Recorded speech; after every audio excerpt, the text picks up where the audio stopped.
मोफत नेत्र तपासणी शिबिराचा उपक्रम स्तुत्य चव्हाण। नेत्र तपासणी व मोफत चष्मे वाटपाचा नगरसेवक नितीन गांगुर्डे यांनी रामोडे रुग्णालयाच्या वतीने राबवलेला उपक्रम स्तुत्य असून त्यामुळे गोरगरीब रुग्णांना लाभ मिळाला आहे, असे प्रतिपादन सामाजिक कार्यकर्ते बापू चव्हाण यांनी केले।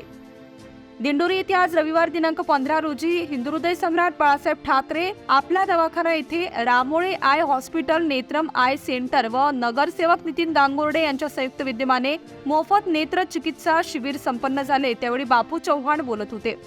या शिबिरामध्ये सकाळपासूनच नागरिकांनी गर्दी करून जवळपास 170 नागरिकांनी या मोफत शिबिराचा लाभ घेऊन नेत्र तपासणी करण्यात आली।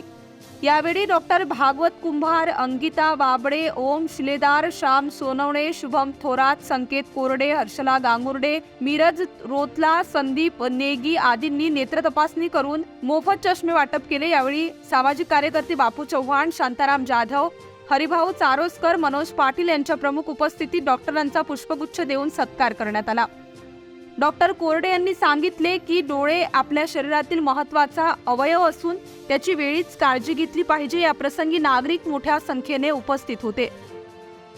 न्यूज 15 मराठीसाठी प्रतिनिधी बापू चव्हाण, नाशिक।